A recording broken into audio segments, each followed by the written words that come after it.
सच्ची न्यूज में आपका स्वागत है। मैं शिवधर आज बताने जा रहा हूं कि किस प्रकार दिल्ली के अंदर विद्यालय खोला जा रहा है। जी हाँ, 10वीं और 12वीं के विद्यालय खोला जा रहा है, यानी 10वीं क्लास और 12वीं क्लास के बच्चे अब स्कूल जा पाएंगे। सोमवार दिन से शुरू हो रहा है। जैसा कि मैंने पिछले खबर में बताया था कि बहुत ही जल्द दिल्ली के अंदर विद्यालय खोला जाएगा, तो इसका असर जो मैंने पहले बताया था, मैं शिवधर राय जिस प्रकार से पिछले खबर में मैंने बताना चाहा था कि बहुत जल्द आपके बीच में दिल्ली के विद्यालय खोला जाएगा, जिसकी सच्चाई अब सामने आ रहा है।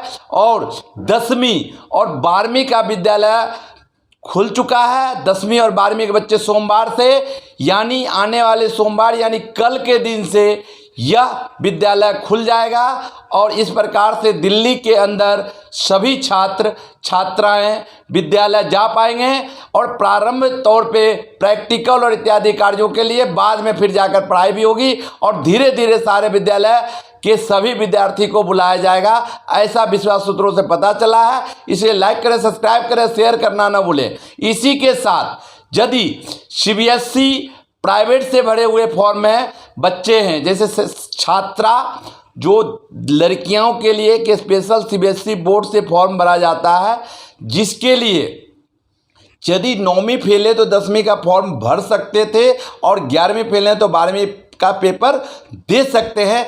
ऐसे बच्चे जो खास करके लड़कियां होती है वह सीबीएसई से फॉर्म भरते हैं, या किसी कारण से 10वीं या 12वीं में पिछले ईयर में अगर फेल हो गया और वह अगर फिर से फॉर्म भरा, वो सारे तमाम बच्चे जो सीबीएसई से फॉर्म भरे थे उन सभी का एग्ज़ाम होने वाला है।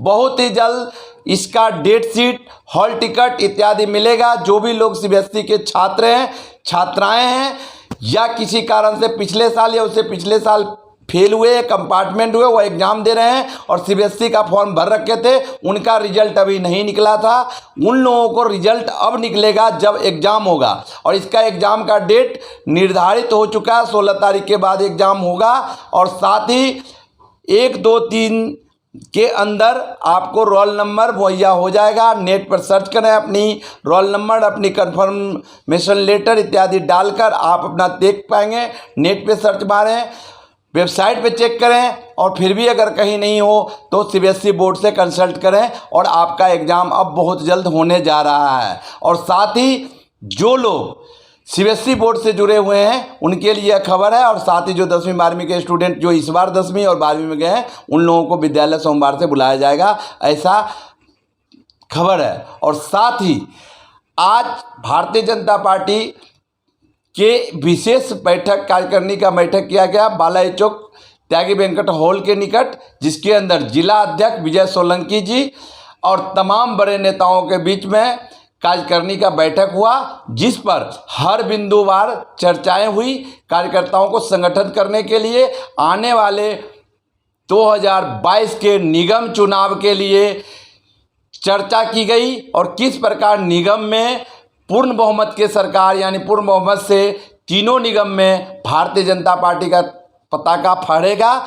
ऐसी शुभकामनाओं के साथ विजय सोलंकी जिला अध्यक्ष जी ने विशेष रूप से कार्यकर्ताओं को संबोधित किया। ये तमाम खबर बने रहे सच्चे न्यूज के साथ। आप इसी खबर में देख पाएंगे निगम पार्षद ने क्या कहा, जिला अध्यक्ष ने क्या कहा, और साथ ही जिला के अन्य कार्यकर्ताओं ने क्या कहा। ये सारे खबर मिलेगा इसी खबर में।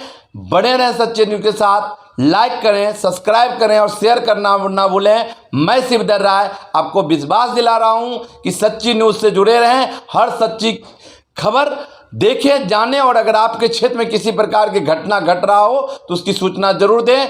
मेरा नंबर है 8800337223। फिर से नंबर नोट कर लें, 8800337223। इस पर खबर कर रहे हैं, व्हाट्सएप पे वीडियो भेजें या फोटो भेजें, या कोई घटना की सूचना हो तो ज़रूर दें, ताकि सच्ची न्यूज़ जन जन तक पहुंच सके। और सब्सक्राइब करें, लाइक करें और शेयर करें। धन्यवाद। देखें यह पूरा वीडियो, किन्होंने क्या क्या कहा गया और क्या क्या हुआ, पूरी घटना इसी खबर में आपको मिलेगा। धन्यवाद।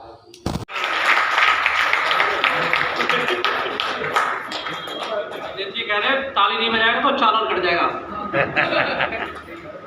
भारत माता की जय। यार ऐसा लगे कि हम भाजपा की मीटिंग में हैं, ऐसे नहीं लगे कि कहीं हम सोते सोते बैठे।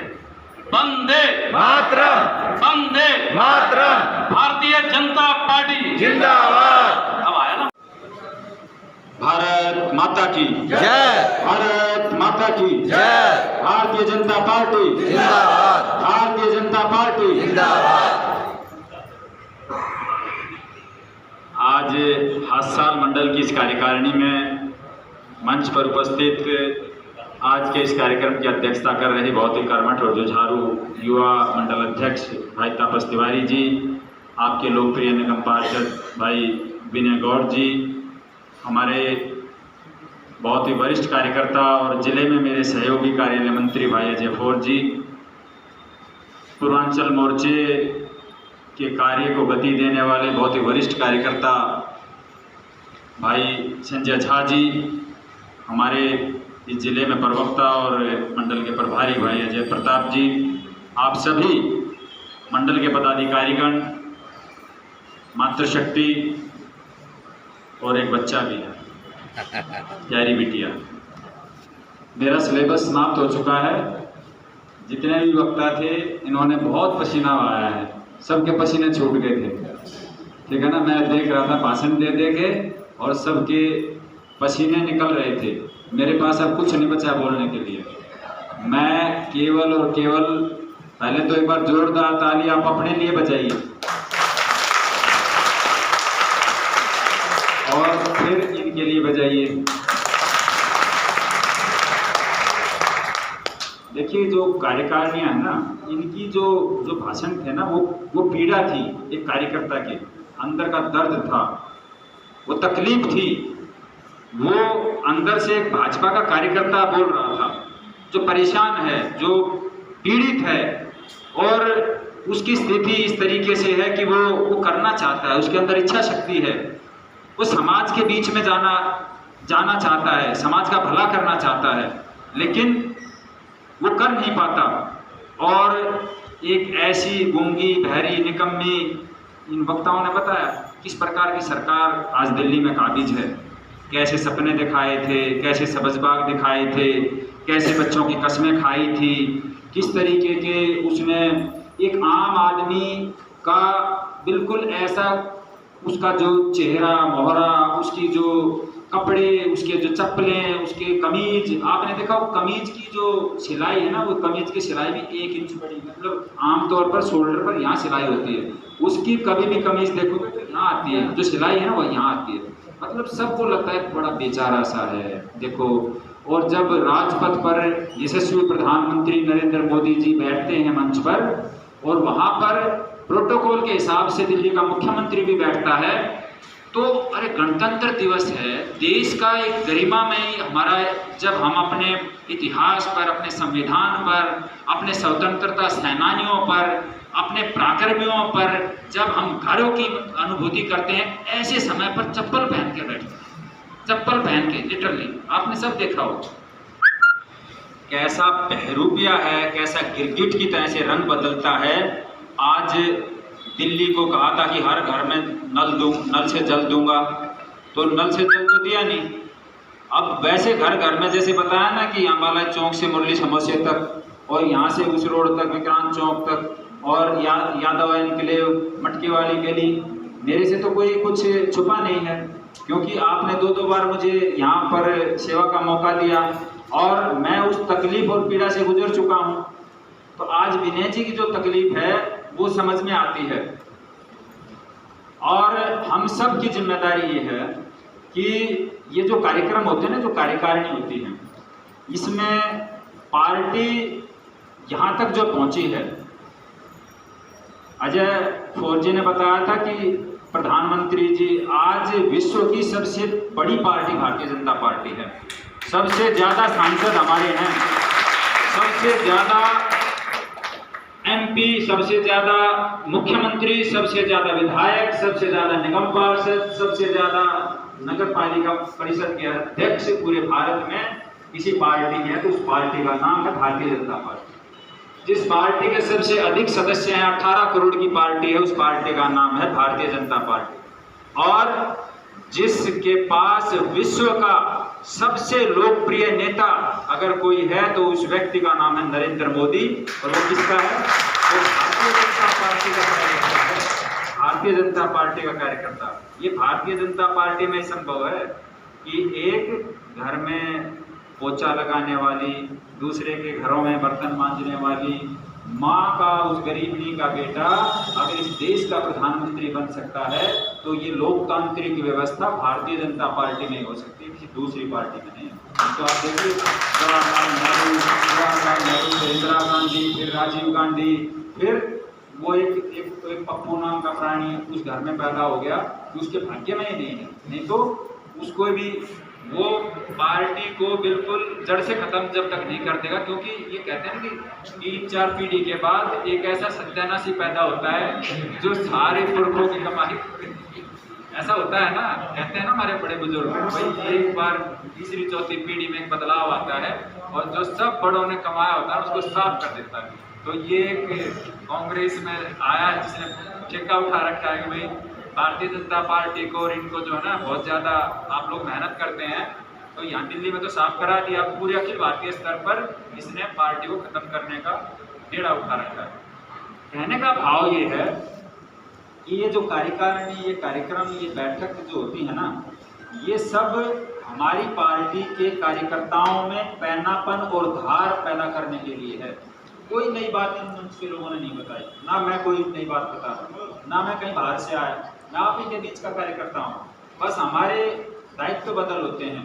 कल मैं भी एक सामान्य कार्यकर्ता की तरह से यहीं सामने बैठता था। जब 1993 का चुनाव था, जब ये बीच के और जो चुनाव थे, तो हम भी ऐसे दरियाँ बिछाते थे, हम भी ऐसे आपके तरीके से, आज भी वही काम है। आज व्यवस्थाएं, कल बड़ी बैठक थी, तो आप सब आते हैं तो आपको लगता है कि ये सब कुछ ऐसे ही होगा। नहीं, ये सब कार्यकर्ताओं की मेहनत होती है। जो व्यवस्था में लगे हुए लोग होते हैं वो 2-4 घंटे पहले आते हैं, वो सारी चीज़ों को पहले करते हैं। और कार्यकर्ता जब आता है तो सीखता है उसमें क्या कमी है। अब ये उस दिन मैं लिख के भेज देता जी सैनिक की नियुक्ति की कार्यकारिणी हो चुकी है, आपको आज क्यों तकलीफ देती, लेकिन मन में हम कौन है? पार्टी हम हैं पार्टी। हम अपनी पार्टी के साथ धोखा नहीं कर सकते। अगर हम अपनी पार्टी से धोखा करेंगे तो हम स्वयं से धोखा करेंगे। ये भाव इस पार्टी को यहाँ तक लेकर के आता है। ये भाव जब कार्यकर्ता के मन में रहता है ना, वो एक आग होती है, एक टीच होती है और एक इच्छा शक्ति होती है कि मुझे अपने संगठन को आगे बढ़ाना। मैं ही भारतीय जनता पार्टी में, वो आग आपके अंदर है, हमेशा रहती है। लेकिन जैसे राख की अंगारी होती है ना, उस पर थोड़ी सी देर, एक आधा घंटा उसको नहीं संभालोगे तो उसके ऊपर राख आ जाती है, और जब आप चिमटे से उसको हिलाओगे तो वो लोग दोबारा से टूटने लगती है। तो वही काम इन कार्यकारिणियों का, इन कार्यक्रमों का। आपके अंदर सारी चीज़ें हैं, लेकिन उसको जगाने का, बताने का, उस चिंगारी को एक बार दोबारा से सुलगाने का काम इन कार्यकारिणियों में होता है। हम सब अनुशासित रहें, हम सब अपने लक्ष्य को भूलें नहीं, हम सब उसी दिशा में चलते रहें जो हमारा संगठन, हमारी पार्टी हमारे से अपेक्षा करती है। पार्टी आज 5 पीढ़ियां खप के यहाँ तक पहुँची है और उनका इतना बड़ा बलिदान, इतना त्याग यहाँ तक हमें लेकर के आया है। तो हमारी क्या जिम्मेदारी है? हमारा ये स्वर्णिम काल है भारतीय जनता पार्टी का। 370 का नारा लगाते लगाते हम यहाँ तक आए। जहाँ हुए बलिदान मुखर्जी, वो कश्मीर हमारा है। तो हमारे कितने हमारे पुरखे चले गए जो ये पार्टी संगठन का काम करते करते, लेकिन उनका 100 मन पूरा नहीं हुआ। बी सोलंकी जी, विनय गौर जी, मंडल प्रभारी अजय प्रताप जी, जिला कार्यालय मंत्री अजय भोरे जी और यहाँ के ऊर्जावान मंडल अध्यक्ष तापस तिवारी जी, मातृशक्ति और मेरे साथियों, सभी विषय पर चर्चा हो चुकी है। मैं एक विषय लूंगा। जिस प्रकार से दिल्ली में आप लोग देख रहे हो कि मंदिरों में और मस्जिदों में कितना भेदभाव किया जा रहा है। मस्जिदों को 14 या 15 हज़ार रुपये पर मंथ सैलरी दी जा रही है और जिस मंदिरों में कई वर्षों से लाइट फ्री दी जा रही थी, इस निकम्मे केजरीवाल ने सभी मंदिरों में मीटर लगा दिए हैं और दुगने तरीके से उसका बिजली का बिल लिया जा रहा है। मैं आदरणीय जिलाध्यक्ष से मैं अनुरोध करता हूं कि इस विषय को देखें और हमारे जो मंदिरों के पुजारी हैं उनके ऊपर ध्यान दिया जाए, नगर निगम के द्वारा या हमारे सांसद कोष के द्वारा इन पे भी ध्यान दिया जाए। जिस प्रकार से केजरीवाल एक मुहिम चला के बैठे हुए हैं मस्जिदों के लिए, क्या हमारे मंदिरों के पुजारी हमसे बोलते भी जहां भी हम रहते हैं कि जो भाई साहब ये क्या हो रहा है, लेकिन इस चीज को ध्यान देते हुए मैं अपनी वाणी को यही समाप्त करूंगा। भारत माता की जय। संजय भैया बहुत बहुत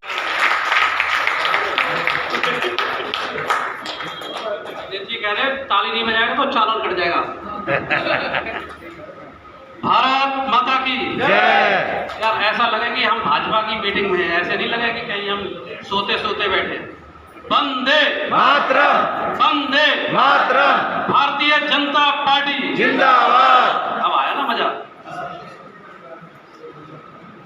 हम मंच पे आसीन हमारे बहुत ही लोकप्रिय, बहुत ही मृदुभाषी और जितनी तारीफ की जाए उतनी ही कम है, ऐसे हमारे जिलाध्यक्ष जी, हमारे मंडल के मंडल अध्यक्ष तापस तिवारी जी, पूर्वांचल मोर्चा के जिले के प्रभारी हमारे संजय झा जी, कार्यालय मंत्री हमारे अजय फोर जी और सभी हमारे देवतुल्य कार्यकर्ताओं और माताओं बहनों भाइयों, ये कार्यकारिणी का जो विषय रहता है हर 3 महीने बाद रहता है और इस 3 महीने में हम भाषण देने के लिए सब लोग इकट्ठे नहीं होते, ना भाषण सुनने के लिए इकट्ठे होते हैं। हम लोग एक कार्यकर्ता तक एक ऐसा मैसेज भेजना चाहते हैं कि हमारी पार्टी की पिछली स्थिति क्या थी और आगे क्या है, हमारी सरकार हमारे लिए क्या कर रही है और हम अपनी पार्टी के प्रवक्ता बन के अपने क्षेत्र में अपनी जितनी भी हमारी योजनाएं हैं, चाहे प्रधानमंत्री जी के द्वारा, चाहे एमसीडी के द्वारा, चाहे जो भी हमारी पार्टी की तरफ से जो भी हम लोग हमारी सरकार कर रही है वो हम आम लोगों तक पहुंचाएं। यहाँ पे ये जो कागज़ और पेन इसीलिए दिया गया है कि यहाँ जो हम लोग या हमारे अध्यक्ष जी जो भी हम लोगों को बताएंगे कम से कम हम उसको नोट करें और अगले 3 महीने तक इन विषयों को लेके हम अपने क्षेत्र में जाएं।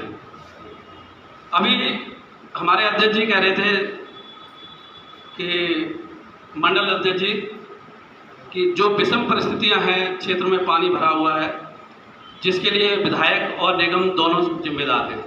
अध्यक्ष जी, आपके मुंह से ये बातें शोभा नहीं देती। जब आप ही इस तरह की भाषा बोलेंगे तो हमारे कार्यकर्ता क्या बोलेंगे? आप पूरी जानकारी रखो। क्या आपको लगता है कि पूरे विधानसभा में किसी मेन रोड पे कोई नाला बनाया गया, कोई सड़क बनाई गई? ये चीज़ें आप ध्यान रखो। और आप लोग हमारे पार्टी के कार्यकर्ता हैं, अगर हमें नहीं जानकारी होगी तो हम किसको इंडिकेट करेंगे? आप हम ही को खड़ा करते रहोगे तो आगे हम कैसे काम करेंगे?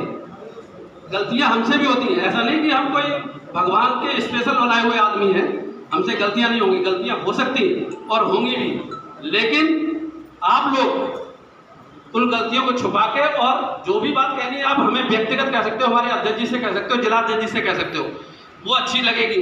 लेकिन अगर हमें जानकारी नहीं होगी, आज हम अगर सारा वार्ड हमारा अगर परेशान है तो मैं कह रहा हूं कि केवल और केवल इस विधायक निगम में विधायक की वजह से परेशान है। आप हमें बताइए, आपको नहीं पता था कि बरसात का टाइम चल रहा है, हमें मेन रोड और मेन नाले बनाने चाहिए? विक्रांत चौक से बालाजी चौक तक का जो नाला जानबूझ के जेसीबी से खोद के डाल दिया। क्यों भाई? जब आप नहीं बना सकते हो तो नाला खोदा क्यों? थोड़ा बहुत पानी तो निकल ही रहा था हमारा।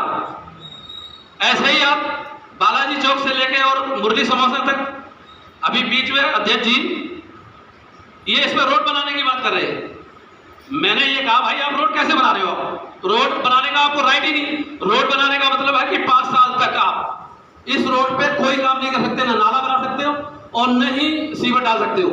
एक बार रोड बनने के बाद 5 साल तक उस पर हाथ नहीं लगा सकते, आपको कोई फंड ही नहीं देगा। लेकिन वो अध्यक्ष जी आपकी जानकारी दे दूं कि इस पर रोड बनाने की बात कर रहे थे।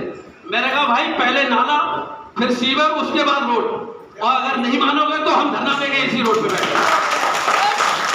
ये प्रॉपर निकासी का काम किसका है? विधायक का है, विधायक पिछले 3 बार से विधायक बना हुआ, क्या उसको ये नहीं मालूम कि हमारी निकासी कैसे प्रॉपर होगी? क्या मेन रोड बनाने की जिम्मेदारी किसकी है? अगर हाँ ठीक है, निगम को जो काम है, आप लोग देखो बुरा मत मानना, सच्चाई थोड़ी कड़वी होती है। आज हमारे कुछ कार्यकर्ता, हमारे ही अपने पदाधिकारी कार्यकर्ता, वो कभी ऐसी पोस्ट डाल देंगे, बोला जी ये इसके लिए जिम्मेदार निगम पार्षद, इसके लिए जिम्मेदार निगम। अरे भाई, निगम पार्षद जिम्मेदार है किन चीजों के? 5 चीजें गिनो। आपका कूड़ा उठाने का काम निगम पार्षद का, आपकी नाली का साफ कराने का काम निगम पार्षद का, स्ट्रीट लाइट खराब हो जाए निगम पार्षद, आपकी पेंशन जो 1000 रुपए वाली पेंशन 400 पेंशन बनाने का काम निगम पार्षद का, आपकी मलेरिया की दवाई छिड़कवाने वाला काम निगम पार्षद का। फिर आप हमें कैसे पकड़ रहे हो? आपकी रोड क्यों नहीं बनाया, नाली क्यों नहीं बनी? आप लोगों की ये जानकारी होनी चाहिए। आप लोगों को बताना पड़ेगा क्षेत्र में जाके, और घर घर बताना पड़ेगा, तभी लोगों को पता लगेगा कि गलती किसकी है। अभी अध्यक्ष जी, कल की बात बता रहा हूं मैं आपको। कल यादव इनक्लेव में वो हाल हो रहा है कि लोग निकलना मुश्किल हो रहा है। कल मैंने पिछले सप्ताह में 3 बार मैंने मशीन लगवाई। कल मैंने बड़ी वाली सुपर सेक्टर मशीन मंगवाई, उससे मैंने काम करवाया। काम करवा रहे हम, निर्मला जी आ गई आम आदमी पार्टी की, और आके उन्होंने फोटो खींचना शुरू कर दिया वहां। बोला ये गाड़ी मैंने मंगाई। हमें ऐसे लोगों से बचना है, ये झूठे लोग हैं, मक्कार लोग हैं, इन लोगों की वजह से हमारी किरकिरी ज्यादा हो रही है। अरे काम हम करा रहे हैं। मैंने वहां के RW के प्रेसिडेंट को कहा, मैंने कहा आप ये क्या करा रहे हो? जब काम मैं करा रहा हूं तो फिर ये निर्मला कैसे फोटो खींच रही है? तो बोला जी ये तो अपने आप आ गई। मैंने कहा ये कौन सा तरीका अपने आप आ गई? अगर अपने आप आओगे तो इस तरह से काम चलेगा क्या? अभी आप एक छोटा सा उदाहरण ये देखो कि मटका वाली गली का नाला बन गया। एक तरफ का नाला हमने जो बनाया था उसी को तोड़ के उस पर 2-2 रद्दे लगाए और बना दिया। फंड पूरा खा जा रहे, नाला हमारे वाले नाले के ऊपर बना रहे हैं। इधर वाला नाला बन गया, मटका वाली गली में जो समस्या होती थी, नाला बनने से वो समस्या हल हो गई। मैं आपसे कह रहा हूं कि जो काम अगर हमारा प्रॉपर तरीके से हो गया होता वार्ड में विधानसभा के विधायक के थ्रू, तो आज हमें ये दुर्दशा नहीं देखने को मिलती और न दुर्दिन देखने को मिलती। इसलिए मैं आप लोगों से अनुरोध करता हूं कि आप लोग पार्टी के प्रवक्ता हैं, आप लोग क्षेत्र में जाके इलेक्शन की जहां तक बात है, इलेक्शन तो हर 5 साल बाद आएगा। आप लोगों में से, हम लोगों में से कोई न कोई आगे प्रत्याशी भी बनेगा। ऐसा नहीं कि विनय गौर का ही पट्टा लिखा के विनय गौर ही लगातार बनते रहेंगे। आप समय में भी कोई आ सकता है, लेकिन हम अपनी जमीन को इतना मजबूत करके रखें कि ताकि कोई भी भारतीय जनता पार्टी का सिपाही अगर खड़ा होता है तो उसको दिक्कत ना आने पाए। तो ये चीजें हमें सोच के चलना पड़ेगा। हम लोग अगर एक दूसरे की टांग खींचने में लगे रहेंगे तो कैसे पार्टी आगे बढ़ेगी और कैसे हम लोग काम कर पाएंगे? इसलिए आज से ये संकल्प ले लें आप लोग कि किसी भी कीमत पे हम अपनी पार्टी की बुराई नहीं करेंगे। करेंगे भी, जिसकी भी बुराई होगी, हमारी भी हो सकती है, हमारी भी बुराई होगी, तो आप मुझे बताओ भाई साहब ये बात है, इसको ऐसे कर लो। तो वो जी का उनका भी स्वामी विवेकानंद जी की जयंती हम लोग मनाते हैं और इसको एक युवा के उसमें रूप में भी मनाते हैं। ये हमारे विवेकानंद जी बहुत ही कम आयु में इन्होंने अपना शरीर त्याग दिया था, तो इसलिए इसको युवा दिवस के राष्ट्रीय युवा दिवस के रूप में भी मनाया जाता है। तो ये हमारा दूसरा कार्यक्रम है जो विवेकानंद जयंती जी के रूप में मनाया जाता है। इसी तरह हमारा तीसरा कार्यक्रम है पंडित दीनदयाल उपाध्याय जी की जयंती और बलिदान दिवस। इसी तरह हमारा चौथा कार्यक्रम है डॉक्टर श्यामा प्रसाद मुखर्जी जी का बलिदान दिवस और जयंती। ठीक इसी प्रकार डॉक्टर भीमराव अम्बेडकर जयंती। और 7वां कार्यक्रम है मन की बात कार्यक्रम, जो आजकल हम लोग हर महीने के लास्ट संडे को टीवी पर मोदी जी को देखते हैं। मन की बात का कार्यक्रम रखा जाता है। इसी तरह योग दिवस है जो पूरे वर्ल्ड में पहले कभी नहीं मनाया जाता। जब से हमारी पार्टी 2014 में केंद्र में आई है तब से मोदी जी ने इसको योग दिवस को पूरे भारत में क्या पूरे वर्ल्ड में जो है इसको मनाने के लिए लोगों को तो ना मतलब सभी लोग इसमें जुड़ गए हैं, सभी देश इसको योग दिवस को पूरे उत्साह के साथ सभी देश मनाते हैं। और इसी तरह हमें आप लोगों को एक और बात कहना चाहता हूं, जिस प्रकार हम रविवार के दिन मन की बात कार्यक्रम जैसे रखते हैं हर संडे के लास्ट में, उसी दिन अगर कार्यक्रम पर हम जो बूथों के जो भी हमारे बूथ का नेतृत्व करते हैं हमारे साथी, उन सबको भी मन की बात कार्यक्रम में जोड़े और उसके बाद तुरंत बाद जैसे ही मन का बात कार्यक्रम खत्म होता है हम अपनी बूथों का बैठक भी करके उसकी जानकारी ले, बूथों पर क्या कार्यक्रम हो रहा है, कौन किस स्थिति पे है, अगर कोई नहीं आ रहा है तो उसकी चिंता करें भाई क्यों नहीं आया, उससे मिले, पूछे भाई क्या बात है। तो उसको इस तरह एक बार हफ्ते में मतलब महीने में एक बार बूथों की मीटिंग भी अगर हो जाए, और ये सबसे बढ़िया समय है क्योंकि मन के कार्यक्रम देखने के लिए उनको बुलाओ, अपने साथ जोड़ो, और साथ साथ इस कार्यक्रम को भी कभी एक बार जैसे मेरे यहाँ रख लिया, एक बार मोहन जी के यहाँ रख लिया, एक बार किसी बहन जी के यहाँ, मतलब इस कार्यक्रम को जितना हम जाके हर घर के साथ जोड़ेंगे ना तो उतना ही हमारा कार्यकर्ता मजबूत होगा और जागरूक होगा। तो इस तरह हम सब पार्टी के कार्यक्रमों को आगे बढ़ाते रहेंगे, देखते रहेंगे। ज्यादा ना कहते हुए मैं अपने वाणी को विराम देता हूं। जय हिंद, जय भारत।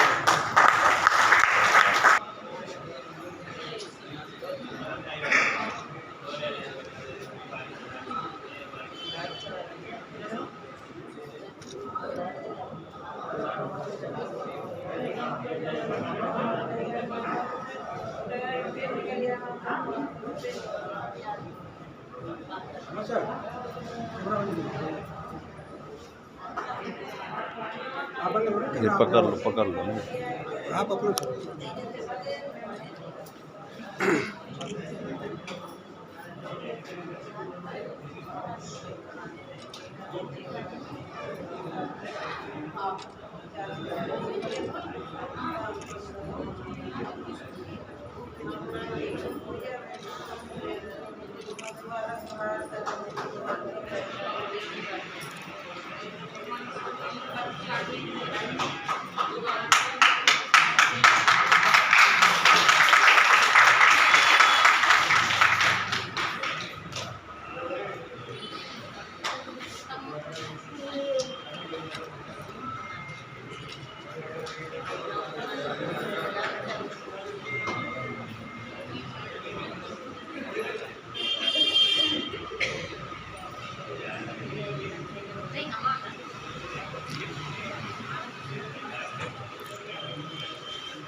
अरे हम फोटो